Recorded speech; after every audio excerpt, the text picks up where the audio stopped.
Hello my beautiful souls, welcome sa ating tarot reading session. So keep in mind, general reading po ito, maring mag-resonate, maring hindi. Kunin nyo na lang po kung para sa inyo and leave the rest. Maaaring mag-shift ang energies or magkabaliktad ang sitwasyon. Kaya kayo na pong bahala kung saan kayo nakalugar sa reading natin. Okay, so may nahihirapan na namang makatulog dito. With the pillow, insomnia. Yan, light bulb and the bell. Parang ang daming umiikot sa isip, maraming iniisip, nag-overthink, maraming ideas, maraming tumatakbo sa isip. Yung isa nadapa pa. Okay, we have here the coffin, tide, and compass. May mga pinaplano. Oops. Bottom card, traffic lights, or it's about divine timing. Waiting for the right time. May naghihintay ng tamang tiyempo, tamang pagkakataon para isakatuparan itong mga plano na ito. So, tingnan natin sa tarot cards. Anong pinaplano ng taong to?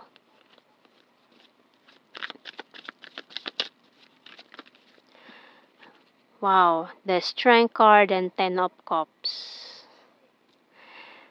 Okay. So, maaaring naghihintay siya ng lakas ng loob, courage. This person is stalking. And the 8 of Pentacles. Ang lakas ng Leo energy natin, the Sun and 6 of Cups. 4 of Swords, the Moon. Pisces, Leo energy. Bottom card is the 7 of Cups.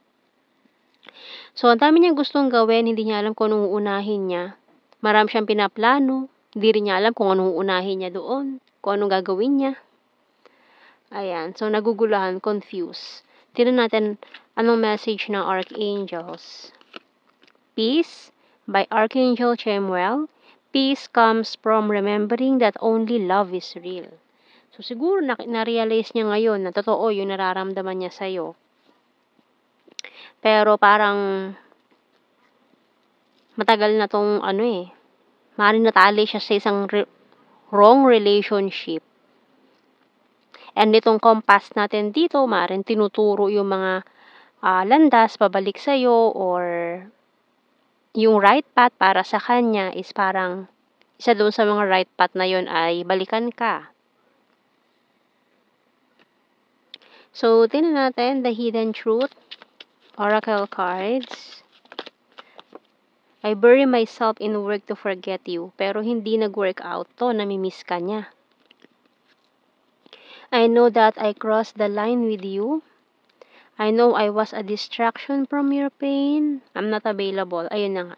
Kasi natali siya sa isang maling relationship na hindi siya naging masaya. Ayan, tied in a situation na they are not happy. Kasi ikaw yung happiness niya eh. Tinago niya na lang ito. Kaya pinipilit niya magpakapagod sa trabaho para lang makalimutan lahat. I remember every detail of that day. I replay our conversations over and over. I'm afraid to contact you and I want to be more than friends. Yung bottom card, I left you before you could leave me. Kasi iniisip niya maaaring gawin mo yun, kaya siya na yung gumawa nun. Na may pinili siyang iba. Na kasi sa tingin niya, yung taong yun ang makakapag-fulfill ng mga needs niya, makakatulong sa goals niya, pero hindi nangyari.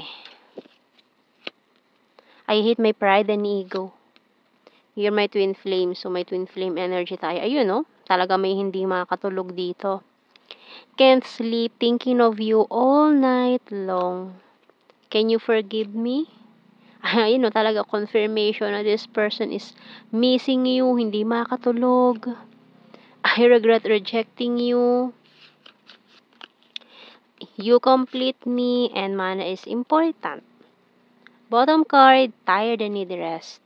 So, dahil sinusubsob niya yung sarili niya sa trabaho, ayan, pagod, ang lola mo, ang lolo mo. Tingnan natin sa initials. Letter T. Oops. X and B. BTX. W. O. N. PG. Oy, PG. H and U. Tingnan natin sa blue card. Understanding. Courage. O, yun, naghihintay nga ng lakas ng loob. Nag-iipon-ipon. And regret. Ayan, mga pagsisisi. Bakit humantong kayo sa ganito? No? So, wala talaga. Namimiss ka nito. Hinahanap-hanap ka. Hindi talaga siya makatulog sa gabi. Kaiisip sa'yo. Kasi namimiss ka niya. Wala siyang magawa. So, tingnan natin. Maaaring in a relationship pa siya with this wrong person na pinagsisisihan niya. Ito yung regret niya na pinili niya yung taong yun. Tingnan natin general signs and messages. Hilarious, number 6. Crazy for you. Very serious, Dimple. Animal lover, Libra. Soulmate. Water sign, Cancer, Scorpio, Pisces. Virgo, good heart. Scorpio, South PH, Chaser, Mirror card.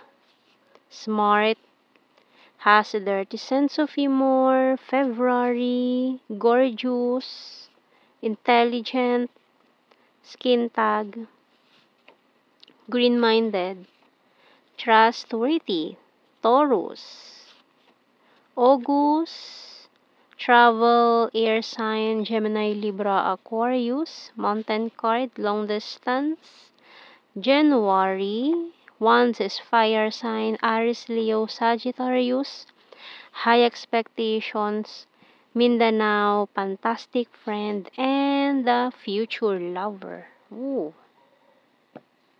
So, yan ang ating reading, my beautiful souls. Thank you for watching. Take care and God bless. See you in our next reading, guys. Bye-bye.